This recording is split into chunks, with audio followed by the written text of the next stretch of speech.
Hey, y'all knew I had to throw a little bit of humor in there, but welcome, kings and queens.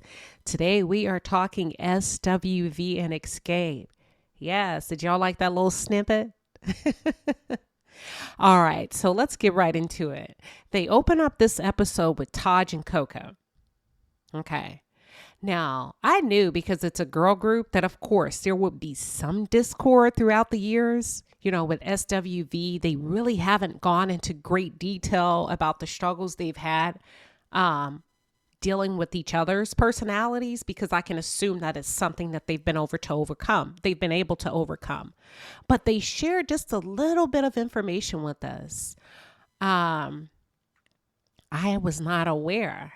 I had an idea, but I was not aware how heavily Coco's position as the lead singer influenced the behaviors of others around her.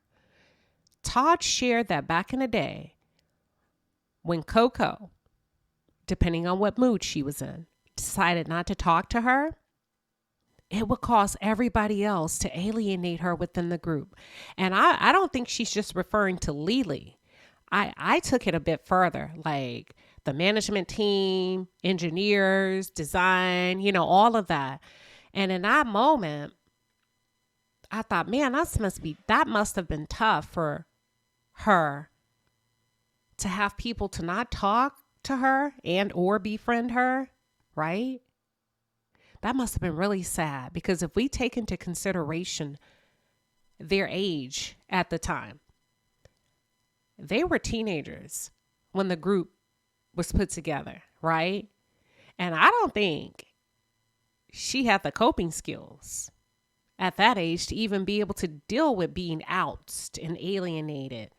And when we think about this, right, from a mental health perspective and loneliness, I'm sure there was a lot of anxiety for her as a young girl.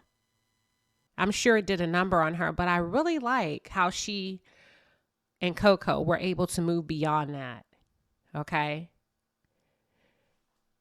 I'm still thinking about that, because she still had to step on stage and sing anyway, just to be able to get a check. Hell, some of us struggle with the dynamics in corporate America, showing up in the workplace. Now, imagine having to show up in front of millions every day and sing with somebody that ain't really checking for you. Had to have been hard. They did share that their relationship has become 1,000 times better than what it used to be in the past. And I was glad to hear that. That's why I keep saying they're a perfect example for Xscape. If Xscape would just pause and take some of that wisdom that SWV is trying to hand down to them, and not just talk. And sometimes we talk at people, well, what you need to do is this. They've actually lived that before. They've been through that. Okay. They go on, and this is SWV I'm still talking about. And the ladies share that over the years, they've worked with some of the most amazing girl groups that have outgrossed them in profit, record status, all of that. And never in their entire career have they been treated in a manner that they have been treated by Xscape. That speaks volumes. That says a lot. And I feel like Taj would be fair. So I don't really feel like they're exaggerating. And Taj co-signed that. So I feel like when Taj is saying that Candy and Xscape are kind of really tooting their own horn, they're probably doing a little bit of extra, doing a little bit much. And just hearing from them and knowing that Xscape is the rudest group they've ever encountered when it comes to business, child. Whew. Okay, Xscape, y'all really gonna have to get it together. And you know it's bad when a white management team refers to it as a bunch of mess. Okay? That man said it took him days to recover from that saga. And y'all, we only saw a snippet of it. Right? We don't know how long they were in there trying to negotiate. We don't know what everybody said. We just saw a snippet, and the man said it was a mess, and it took him a few days just to be able to process all of that. So as Andy, you out here looking bad, ma'am. For those of you who are just tuned in, or if you're new to the channel, welcome to the palace. I am Queen Sheba. I cover a variety of hot topics specific to reality television. But most importantly, I hone in on the psychological and the behavioral traits of the Black experience. Okay, let's talk about the next scene. So the groups are going to meet at Coco's condo. And Taj, I have a bone to pick with you because that snack plate did not pass the sniff test. No, ma'am. No how, no way. First of all, you have prosciutto. And even though I like prosciutto, I understand and we understand not everybody has a palate for that, right? When you think about the texture of it. And girl, you had 3 pieces of meat. Come on now. Now, I know between you and Eddie, both of you have a decent coin, and I know you could have done better. And then you served Apothic Red, one of the cheapest red wines you can find. And that's coming from a wine snob. I am a wine snob. And cheap wine gives people bad hangovers. That's the only reason why I'm talking about it. I'm not trying to clown nobody's money, but I'm just saying that's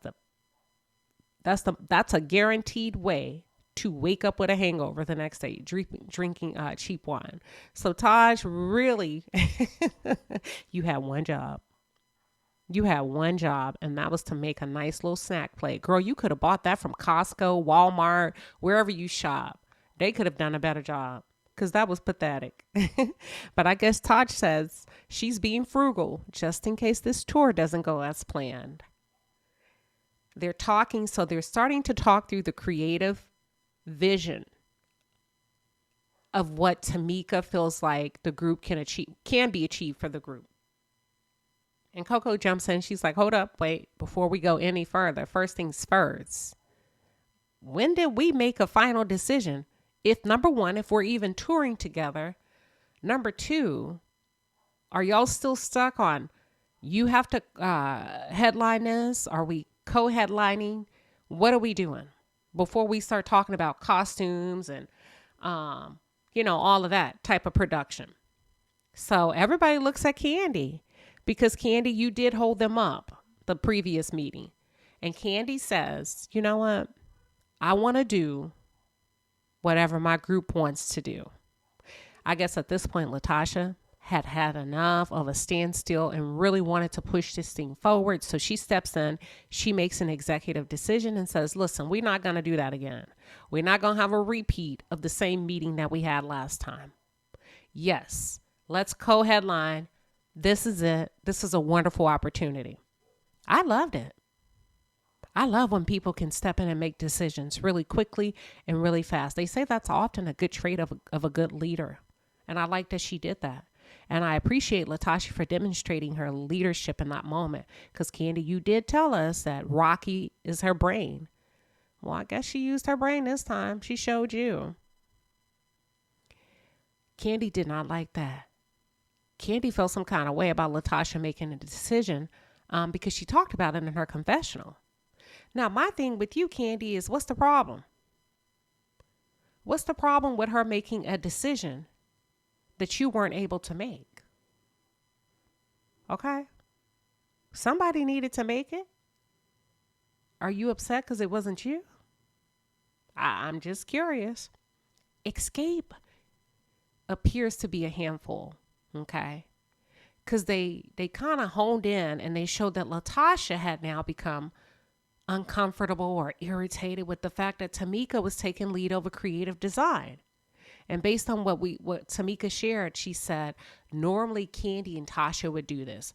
But because the group is fledgling, Tasha's on her way out. Candy and Tasha have dynamics. Tamika and Tasha have dynamics.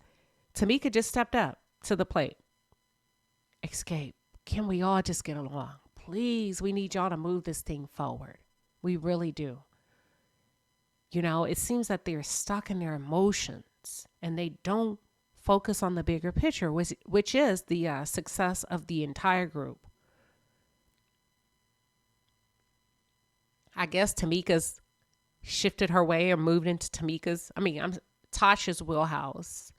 But great job, Tamika. It's a true testament. What Tamika did is a true testament that anybody can be replaced. And even though she's not as experienced as her sister is with creative design, guess what? She'll grow into it. Okay? Keep stepping up. Keep moving things forward. We need that. They go to a different scene. The group meet in the studio, and Candy's giving a review of her assignment because at Coco's house, they all took homework away. This is your job, this blah, blah, blah. So Candy's giving a review, an overview of her assignment. And just when I was starting to warm up to LaTocha, damn, Tasha, can you not move forward in the interest of business? Like, your attitude was horrible in that episode. Why come? Why come to ruin everybody else's experience? Why show up like that? You are not hurting Candy. You are hurting your own brand. You are diminishing your fan base. I want to see you succeed. I think we all do. And I think you're a hell of a singer. I think Xscape needs you. There's a certain tone that you have. It's missed. Your voice just does wonders for the group. But I cannot stomach you coming in with that level of an attitude, impeding progress. Okay? Especially if it's at the detriment of others. Coco ain't did nothing to you. SWV ain't did nothing to you. Why would you not do your homework to make this tour a success? Speaking of, is there even a tour? Because I don't remember seeing a co-headlining tour by SWV and Xscape. Or are they just waiting for the series to end? Did they go on tour and I missed it? Y'all, what's going on? But that was a huge turnoff, that studio scene. Very, very bad. Very bad. All right. So they shift to a scene between Candy and Don Juan, and she's giving him a recap of what went down in the studio. At this point, I'm really tired of hearing about it. I really am. I feel like they're wasting a lot of valuable and precious time. And not only that, I think you're wasting an opportunity, a phenomenal opportunity in reality television. Both of your groups are phenomenal. I really want to see y'all take the ball and run with it in front of the viewing audience. And y'all are wasting time on a lot of mess. I like a little bit of drama, but I also like progress. So allegedly, according to Candy, LaTocha tends to distance herself when she anticipates a solo deal coming down the pipeline. In the past, this is what she's done. And not only that, Candy says she has gone as far as insulting the entire group. She told Tamika and Tiny, keep having babies. Go do what you do best and make babies. And she told Candy, good luck with your solo career. I guess she's talking about Candy's voice. Wow. Okay. So they shift and they go to Coco, Jalen, which is Coco's son, and Taj. They have a scene where they're in a clothing store. They're just kind of looking at some cute little items. Let me call something out. Thank you, Jalen. Thank you for sharing your personal journey. But more so, because I think he's about 19 or 20, thank you for advocating for yourself. I love this generational Z and how they show up for themselves. They're so bold and courageous. They're confident. And I may not agree with him dropping out of school, but the fact of the matter is I think he knows what's best for him better than anyone else when it comes to his mental health. And he's using his voice to ask for what he needs, and he's using his voice to create boundaries. You know what would be pretty cool, Jalen, if you're listening to me? I know you like to sing. What if, I thought about this. It would be pretty cool if you could put on like a mental health concert for young adults like yourself that are struggling to find their voice, and you could utilize your voice to translate their thoughts and feelings by way of music. Yeah, I thought of that. I just love the way this younger generation is showing up, and they're not asking for permission either. Makes me question, have I really been living and leaning in for myself as much as I could have been? What about y'all tuned in? What are your thoughts regarding how Jalen is showing up for himself, how he's decided to prioritize his mental health? Also, we know school is important, right? And I don't know about you all, but when I was coming up, school was the only other option, or a 9 to 5, not a 9 to 5, or, some job that you would get stuck working in that you really didn't want to do. But I feel like this generation has more options than we did. They're being like innovative and creative, and they're just creating jobs for themselves with untraditional roles and all of that. So I really think this was very nice that they allowed her son to come in for the younger people and talk about his journey. So a cool thing that I felt like happened, Taj opened up, and Taj was like really wanting to get Jalen to understand the pros and the cons of the music industry. And she shared that her life was impacted at a very young age when the group broke up. See, I didn't know that neither. I thought it was just Lily. Because back in the day when Lily shared her story about being homeless, having to sleep on park benches, Taj didn't share at that point. And she had to take a $9 an hour job. Whew, I understand that, especially during those times. But like I said, today is a new day, and I don't really think Jalen has to worry about that. Because these kids are so creative with being able to make money in different ways.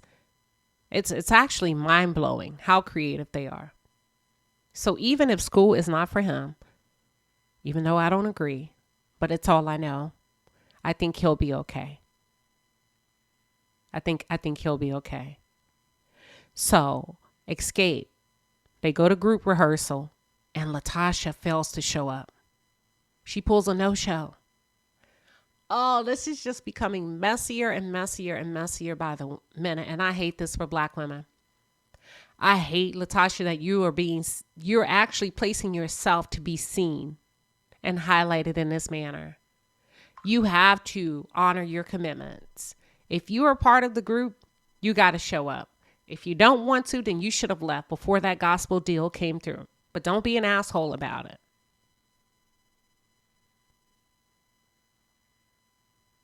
But we find out in the next scene, there's a reason for her sloppiness. We find out that she actually landed her gospel record deal. And I heard that y'all, what is it called? That y'all drug her for that. I haven't heard it, but I heard the reviews were horrible. Rocky asked her after she signs the contract, what does this mean for the group? And they go back. They reach way back. And they show the girls singing. They play they kind of have like this sad theme to it. And basically it's confirmed that Tasha is finished with Xscape. Okay. Wow. They jump back to the studio scene with the other 3 members rehearsing. And Candy's talking. Candy is the most vocal in this moment. She's saying, listen, not only is she not coming today, she's also not coming to sound check, and she wants us to do sound check for her, and she's only going to show up right when it's showtime. What are y'all's thoughts about that? Is that negligent on LaTocha's part? Is Candy making too much of a big deal out of this? What are your thoughts? So at this point, Candy's pissed. She's like, you know what? She's acting like she's Gladys Knight and we're the Pips, and I'm over it. And why don't we continue to allow her to treat us this way? That's a good question, y'all. Why do you? LaTocha, I think it's time for you to stop praying and start communicating. Stop hiding behind God, because he is not the author of confusion. And that's exactly what you're doing. You are causing and creating a lot of confusion. You're intentionally withholding communication from the group. And that's not cool. And then you say, well, I got to pray about it. Don't do that. Don't do that. This could be handled in the most civil and diplomatic way. Communication is key. Communication is key to everything. And if you're not interested in moving forward with them, communicate that. Hats off to Tamika Scott. Because they wrap up the scene, this episode. They wrap up with this episode for Tamika, who broke out of her comfort zone and took over singing her sister's part. Kudos to you, Tamika Scott, for standing in the MFing gap. Applause, applause, applause.